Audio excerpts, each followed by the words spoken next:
ضروریات کا پیار ہوتا ہے تباہ کر دیا جاتا ہے. ہماری ساری توقعات دنیا داروں سے وابستہ ہو گئی ہیں. ناراض نہ ہونا. پیروں نے، مولویوں نے، درویشوں نے، انہوں نے بھی سیٹ رکھے ہوئے جلسوں کی صدارت کرانے کے لیے. یعنی مذہبی جلسہ ہے، اس میں بہت زبردست پڑھے لکھے صاحب تقویٰ عالم کا خطاب ہے، اور کی صدارت وہ بندہ کر رہا ہے جس نے عشاء کی نماز بھی نہیں پڑھی. وہ بندہ صدارت کر رہا ہے. کیوں؟ اس لیے کہ اس نے لاکھ روپیہ دیا ہے محفل میں. خدا را دنیا داروں سے امیدیں چھوڑ دیں ورنہ کمزور پڑ گئی، آپ کی امیدیں ٹوٹیں گی. کتنا کمزور ہے وہ شخص جو 2-4 ہزار کے لیے کسی بندے کی چاپلوسی کرتا ہے، اس کے پیچھے بھاگتا ہے، خوش آمدیں کرتا ہے تھوڑے سے نوٹوں کے لیے. دکھ سکھ میں کام آئے گا اس کام کے لیے. میرے رسول کریم علیہ السلام نے فرمایا جس نے بندوں کو راضی کرتے کرتے رب کو ناراض کر دیا اس کی دنیا بھی گئی اور آخرت بھی گئی. اور فرمایا جس نے بندوں کی پرواہ نہیں کی اللہ کو راضی کیا، فرمایا اگر رب راضی ہو گیا تو لوگوں کے دلوں میں بھی محبت پیدا فرما دے گا. کیا ضرورت ہے خوش آمد کرنا دنیا داروں کی، سیٹوں کی، نوابوں کی، چاپلو. اور میں آپ کو ایک بات بتاؤں، ہوتا پتہ کیا ہے؟ یہ جو حب جا اور حب با ہوتی ہے نا، اس سے پیٹ نہیں بھرتا. آپ کو اگر خوش آمد کرنی ہے تو پھر آپ کو ساری زندگی کرنی ہے. پھر ان کو بھی پتا ہوتا ہے کہ تعلق کس بنیاد پر ہے. اس میں کبھی بھی خلوص پیدا نہیں ہوتا. آپ بے چین رہتے ہیں، بے قرار رہتے ہیں، آپ کو تکلیف رہتی ہے ہمیشہ. کبھی بھی دنیا داروں سے امیدیں وابستہ نہ کریں. ایک بات سنیں بڑی شاندار، امام غزالی نے لکھی. امام غزالی فرماتے ہیں کہ ہارون رشید نا حج کر کے واپس آیا بغداد میں، تو کونے میں حضرت بہلول دانا بیٹھے تھے. رش بہت تھا، مجمع بڑا تھا. حضرت بہلول دانا بھی سڑک کے کنارے بیٹھے تھے. تو سپاہی کہنے لگے یہاں سے اٹھ جاؤ. فرمانے لگے ہارون رشید کی زمین نہیں، زمین میرے رب کی ہے، میں کیوں اٹھوں؟ وہ قریب سے گزرا تو سلام لی. تو آپ نے اس کا پروٹوکول دیکھا تو فرمانے لگے ہارون رشید تجھ سے تگڑے تگڑے موٹے موٹے پروٹوکول میں نے لوگوں کے دیکھے ہیں، اور یہ جو تیرے دائیں بائیں آج تیرے نعرے لگا رہے ہیں یہ پہلے ان لوگوں کے نعرے لگایا کرتے. اور تھوڑا وقت گزرنے دے، جو تیرے بعد آئے گا نا یہ سارے پھر ان کے نعرے بھی لگائیں گے. تو جھوٹ کی دنیا میں زندہ ہے، ان سے تو نے امیدیں وابستہ کی ہیں، ایک کل اس کے نعرے لگائیں گے. اس کے دل پہ بڑا اثر ہوا، گھوڑے سے اتر آیا، آگے کہنے لگا حضور آپ نے مجھے بڑی اچھی نصیحت کی ہے، میرا دل بڑا ٹھنڈا ہوا ہے. میں نے سنا ہے آپ مقروض ہیں، کچھ لوگوں کا قرض، تو مجھے کوئی حکم ہی کر دیں. آپ ہنسنے لگے، فرمانے لگے یار تو بڑا ہی بیوقوف ہے، بڑا ہی بیوقوف ہے تو. میں تجھے نصیحت کر رہا ہوں تو مجھے الجھا رہا ہے. حضور کوئی حکم کر دیں. کیا خوبصورت انداز ہے رب کریم کے بندوں کا. حضرت بہلول دانا فرمانے لگے تیرا رب کون ہے؟ کہا اللہ. تو فرمایا میرا کون ہے؟ کہا اللہ. فرمانے لگے یہ تو نہیں نہ ہو سکتا کہ اللہ ہارون رشید کو دیتا رہے اور بہلول دانا کو بھول ہی جائے. یہ تو نہیں نہ ہو سکتا کہ ہارون رشید کو دیتا رہے اور بہلول دانا کو بھول جائے. فرمایا اس کا دل، اس کا ارادہ ہوا، ارادہ قدرت ہوا کہ بہلول مقروض رہنا چاہیے. تو اگر رب مجھے رکھنا چاہتا ہے، دکھ قبول محمد بخشا راضی رہن پیارے، اگر وہ چاہتا ہے میں مقروض رہوں تو میں بھی چاہتا ہوں کہ میں مقروض ہی رہوں. یہ تو نہیں نہ ہو سکتا کہ تجھے دے اور مجھے نہ دے. فرمایا میری تجھ سے کوئی امید نہیں، مجھے جب بھی دے گا میرا رب بھی دے گا، اور وہ دے گا تو پھر انشاءاللہ خزانے کھول کے دے گا. دنیا داروں سے امیدیں وابستہ کرنا لوگوں کے پیچھے یہ چھوڑ دیں. آپ بے چین رہیں گے، بے قرار رہیں گے. اللہ والوں سے ضرور امیدیں وابستہ کریں، اس لیے کہ ان کے پاس جو کچھ ہوتا ہے وہ دراصل رب کا ہی ہوتا ہے. لیکن سیٹھوں سے، نوابوں سے، سیاستدانوں سے باز آ جائیں. ہماری بڑی امیدیں وابستہ ہیں. میں اکثر کہتا ہوں جتنے پھیرے نوکری کے لیے دنیا دار کے دروازے پہ لگائے ہیں نا، اس سے کم دفعہ مسجد میں نفل پڑے ہوتے تو رب اتنی بڑی مہربانی فرما دے. تیسری بات یہ یاد رکھیں، اگر سکون لینا چاہتے ہیں نا، اگر سکون لینا چاہتے ہو نا تو لوگوں کو ڈسکس کرنا بند کر دو. کس کو اللہ نے کتنے پیسے دیے ہیں وہ جانے اور اللہ جانے، کس کو اللہ نے کتنی گاڑیاں دی ہیں وہ جانے، اور لوگوں کو ڈسکس کرنا. جی یعنی میں ایک جگہ بیٹھا تھا تو ایک صاحب گاڑی والا گزرا، گاڑی میں بیٹھ کے اس کا پڑوسی تھا، کہنے تھا منہ ہے کار والا. میں کہ وہ تے ہے تاں ہی بیٹھا ہے. تے ہن میں کہ سمجھانا سی نا انہوں، میں کہ توں تے میں حساب لائیے بھی ساڈے کول کوئی نہیں، وہ تے ہے لیکن نا اللہ نے اسے دی ہے نا، تو اللہ نے چاہا نا وہ کار میں بیٹھے. تو اس نے پھٹے پہ بیٹھ کے یہ تبصرہ کیا کہ منہ ہے کار والا. میں کہ وہ تے ہے تاں کار رہے تھے. اب مجھے تو نہیں اندازہ لگانا چاہیے کہ ہم کیا یہ بحث ہے. یعنی اللہ کو چاہیے تھا معاذ اللہ کے پہلے تم سے پوچھتا ہے کہ اسے کار دینی ہے کہ نہیں. کیا مطلب فضول بحث ہے. وہ چیز ہمیں اتنا تنگ کرتی ہے، اتنی تکلیف دیتی ہے کہ آپ یقین کریں سارا دن اسی کو ڈسکس کرتے ہیں. سارا دن اس کے پاس گاڑی ہے، اس کے پاس کار ہے، فلانے کا پیسہ 1 نمبر ہے، فلانے کا 2 نمبر ہے، فلانے کا 6 نمبر ہے. اصل بات کے اندر حسد ہے، اس کو نکالو. ایک بات کہنے لگا ہوں، اسے یاد رکھنا. میرے اعلیٰ حضرت رحمۃ اللہ علیہ فرمایا کرتے، حسد کرنے والا بندوں پر اعتراض نہیں کرتا، اللہ پر اعتراض کرتا. وہ کہتا ہے اللہ اسے کیوں دیا ہے, اتنا کیوں دیا ہے, معاذ اللہ, اللہ کی تقسیم پر اعتراض کر. حسد کرتے ہو بے چین رہو گے, حسد آپ کے دل کو تڑپا کے رکھ دے گا. چھوڑے, اللہ بڑا کریم ہے, جس کو جہاں چاہتا ہے وہاں بٹھا دیتا ہے. آپ قطعاً اس بحث میں نہ پڑے کہ اللہ نے کس کو کتنا دیا ہے, کب دیا ہے, کیوں دیا ہے, وہ بڑا بے نیاز ہے. حسد آپ کو تباہ کرے. دنیا میں پہلا گناہ جو ہوا تھا وہ حسد تھا. ابلیس نے حضرت آدم سے حسد کیا, کہنے لگا میں بہتر ہوں, سرداری اس کو مل رہی ہے, یہ تو اللہ کو پتا نا کس کو دینی ہے. اور دنیا میں پہلا قتل حسد کی وجہ سے ہوا. حابیل قابیل کے درمیان حسد کا معاملہ تھا. خاتون کا نکاح اس سے کیوں ہو رہا ہے, مجھ سے ہونا چاہیے. حسد تباہی کرتا. آپ یقین کریں, یعنی دکاندار کے سامنے دوسری دکان پر جب پریشان ہو جاتا ہے, وہ کہتا ہے میرا کیا بنے گا, لا حول ولا قوت الا باللہ العلی العظیم. یعنی تیرا کیا خیال ہے کہ تیرے حصے کی روٹی وہ کھا جائے گا, اتنا چھوٹا دل. یہ تیرا موقع یہ ہے کہ تیرے حصے کا نصیب اس تک چلا جائے گا, یہ تیری خواہش ہے. ایک دوسرے کی کمزوریاں بیان کرنا, اس کا تو مال ہی ناقص ہے جی, اس کے تو پاس ہی کچھ نہیں. یہ تو کمزور لوگوں کا طریقہ ہے. میرے رسول کریم علیہ الصلوۃ والسلام گزر رہے تھے, پت جھڑ کا موسم تھا, خزاں کا موسم تھا, درختوں کے پتے جھڑ رہے تھے. صحابہ کو ساتھ لے کے حضور گزرے اور ایک درخت کی ٹہنی کو پکڑ کے حضور نے ہلایا. صحابہ فرماتے ہیں کہ چھم چھم اس کے پتے گرے, زمین پر ڈھیر لگ گیا. حضور نے فرمایا دیکھا تم نے کیا ہوا. حضور ہاں.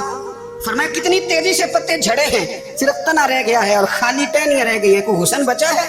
حضور نہیں. تو نبی کریم فرمانے لگے جو حسد کرتا ہے نا, اس کی نیکیاں بھی اسی طرح جھڑ جاتی ہیں, اسی طرح. اور ایک جگہ حضور فرمانے لگے جس طرح راکھ لکڑی کو آگ کھا جاتی ہے, جس طرح لکڑی کو آگ, جب آگ کھا جائے تو پھر لکڑی کو لکڑی نہیں کہا جاتا, راکھ کہا جاتا ہے, کوئلہ کہا جاتا ہے, اس کی اصل باقی یعنی اسے کھائی جاتی ہے.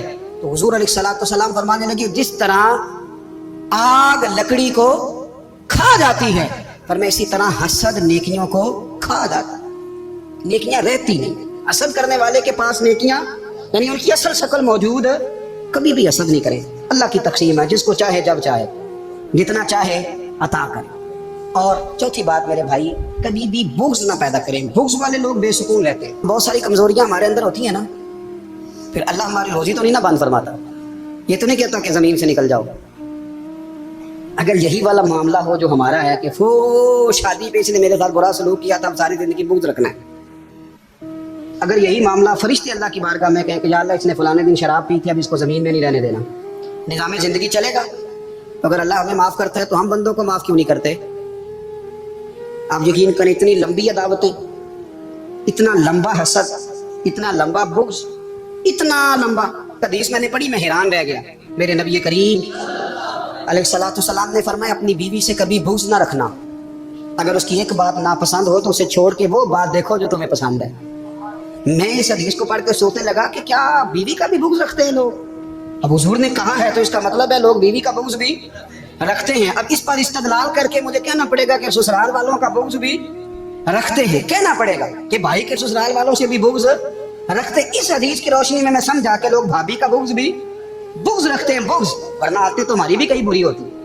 اگر عادات ایک وجہ بنے اختلاف کی تو عادتیں تو ہماری بھی کئی بری ہیں, لیکن ہم اپنی بری عادتوں سمیت اپنے آپ سے پیار کرتے ہیں, اور سامنے والے کی ایک بھی عادت بری ہو تو اس سے بغض رکھتے ہیں. بغض نہ پیدا کریں. میرے نبی پاک علیہ الصلوۃ والسلام نے فرمایا کچھ چیزیں تمہارے دین کو مونڈ ڈالیں گی, تباہ کر دیں گی, کاٹ دیں گی. حضور کون سی؟ فرمایا حسد, تکبر اور بغض, یہ تمہارے دین کو تباہ کر. ہم بے چین اس لیے ہیں کہ ہم نے بہت سارے لوگوں کا بغض پالا ہوا ہے, اور ہر فیلڈ میں سیاستدان نے سیاستدان کا, ذاتیات پر اتر کے بات کرتے ہیں, معزز ترین لوگ, تاجر نے تاجر کا, اللہ ماشاء اللہ بعض جگہ پہ اہل علم بھی ایک دوسرے سے عداوت رکھتے ہیں. خدا را دل رب کریم کے آنے کا ٹھکانہ ہے. یہ صاف ہوگا تو اس میں رب رسول کے جلوے ہوں. اگر اس میں عداوت ہو, اس میں بغض ہو, اس میں کینہ ہو, نفاق. سنیں میرے رسول کریم حضرت ابوبکر صدیق رضی اللہ تعالیٰ عنہ کہتے ہیں میں رو ہی پڑا. مکہ فتح ہوا نا, تو اکرمہ بن ابو جہل نے پیغام بھیجا کہ میں نا کلمہ پڑھنے کے لیے آ رہا ہوں. وہ بات لمبی ہے, میں موضوع پہ رہنا چاہتا ہوں. کہتے ہیں جب وہ آنے لگا نا تو نبی پاک نے ہم سب کو بلایا, ہم حاضر خدمت ہوئے. تو حضور فرمانے لگے کہ اس کے باپ نے نا بڑا ظلم کیا ہے ہمارے ساتھ, ابو جہل نے بڑا ستایا ہے, بڑی تکلیف دی ہے. آپ مجھے بتلائیں کہ وہ ایک دفعہ کسی شادی پہ بحث ہوتی ہے بیوی کے بھائی کے ساتھ, پھر ساری زندگی اس بیچارے کو معافی. وہ 10 دفعہ گھر آتا ہے, معافی مانگنے پر سوال ہی نہیں پیدا ہوتا, میں مجھے ہی کہہ دیا.